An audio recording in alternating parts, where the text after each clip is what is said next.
boys and girls.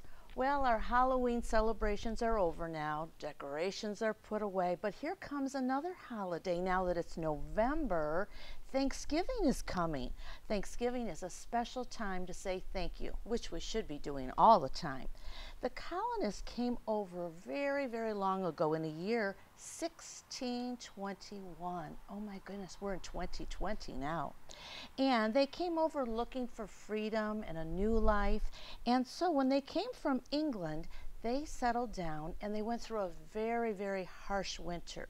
And when spring came, they were so proud that they had made it through that they decided they wanted to have a celebration to express their gratefulness. So they decided to invite the Wampanoag Indians to come and enjoy with them.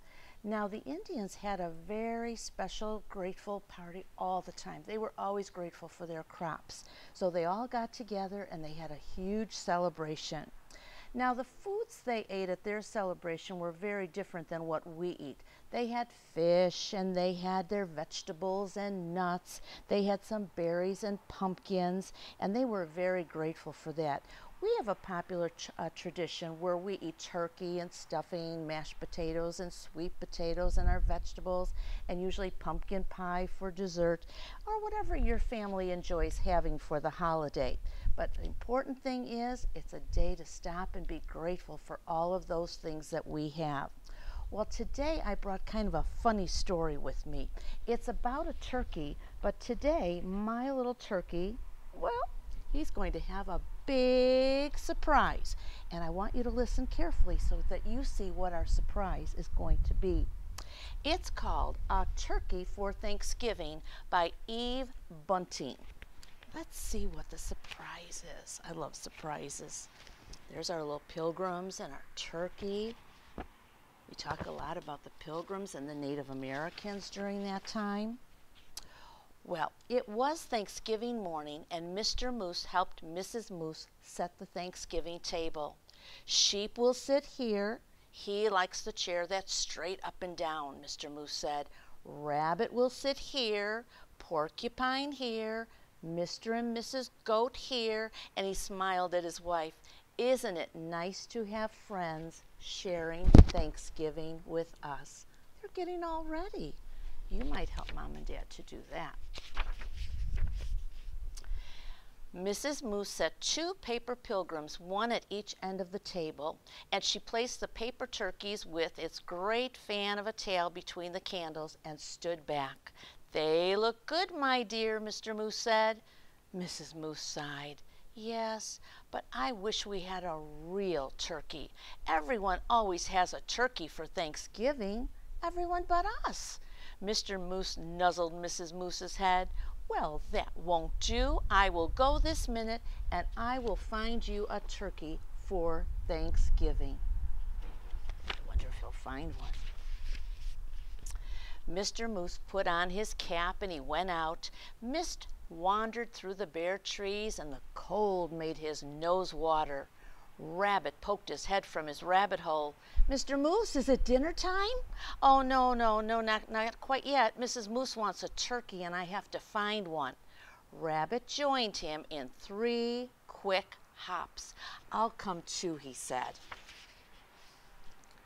Moose's warm breath hung white in front of him. Snow crunched under his hooves, and he made little holes that Rabbit jumped over. I see the goats, Rabbit said. Mr. Goat raised his head and spat out the tin can he was chewing. Is it dinner time? No, not until I find a turkey, Mr. Moose said.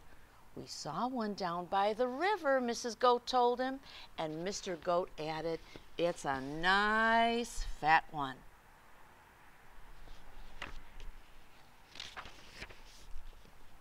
The goats leaped down from their perch. We'll show you. Sheep was farther down the hillside looking round as a fur ball in his winter coat. Is it dinner time?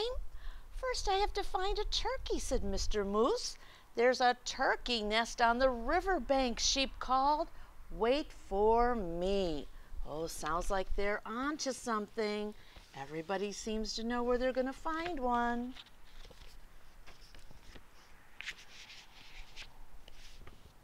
The earth smelled of ice and moss as they crunched along.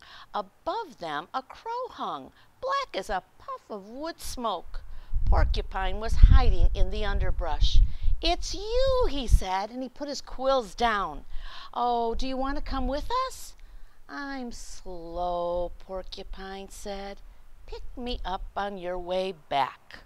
"Who'd want to pick you up?" Sheep asked, and laughed his bleat of a laugh. "I'll wait," Porcupine told Mr. Moose.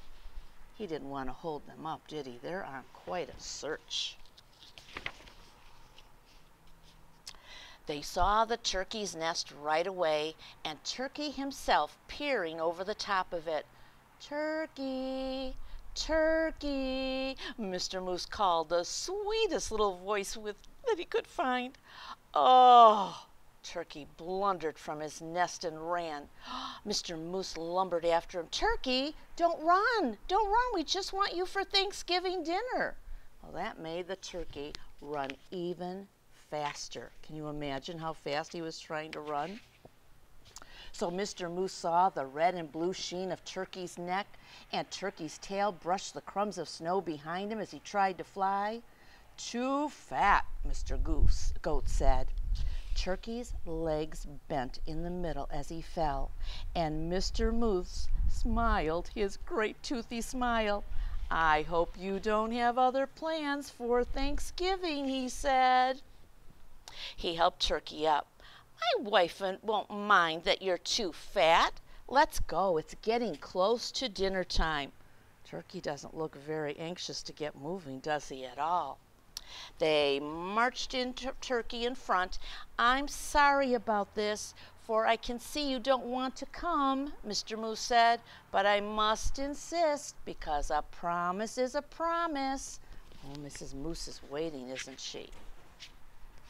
There was a wreath of dried fruit on the moose's door, and inside the house was filled with Thanksgiving smells.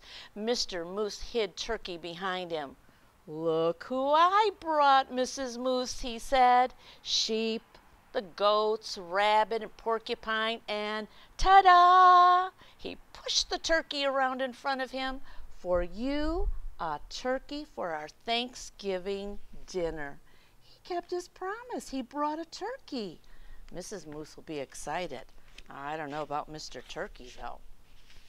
Well, Mrs. Moose clapped her hooves, and she said, "I'm so happy to have you, Turkey." "Thank you, Mr. Moose. Now everything is perfect." "Shall we sit?" Sheep asked, heading for the straight up and down chair. "Let's," Mrs. Moose pointed. "Rabbit here, Porcupine here, Mr. and Mrs. Goat here, and look, I brought a chair right from the other room in hopes of a turkey." A chair?" stammered the turkey. "Yeah, right here next to me," Mrs. Moose said. "Light the candles, Mr. Moose." There were bowls of acorns and alfalfa sprouts, dried since summer.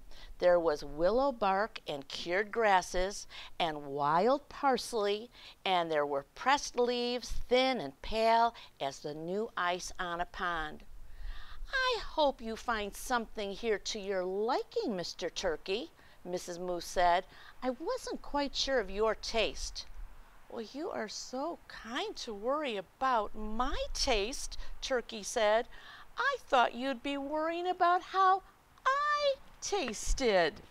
Oh my goodness. "Heavens, no," Mr. Moose smiled his big tooth smile, and he filled everyone's cup with some cold spring water. "It is so nice to have friends around this table at Thanksgiving." Turkey Waddles wobbled. "It's even nicer to be at your table, not on your table," said the turkey. "Happy Thanksgiving, everyone." So, did you figure out what the turkey's surprise was? He thought he was going to be dinner, but he was a guest at the dinner table, and they were eating foods that they enjoyed. So when you have your Thanksgiving, boys and girls, and you gather with your family, maybe some friends or some other family coming, be sure that you all say thank you, not only for that delicious meal that you're going to have that day, but for every blessing that you have all through the year. Because you know, it's not just on Thanksgiving Day that we say thank you. So remember each night or each morning to say thank you. And I'll see you next week for another book. Thanks for joining me. Bye now.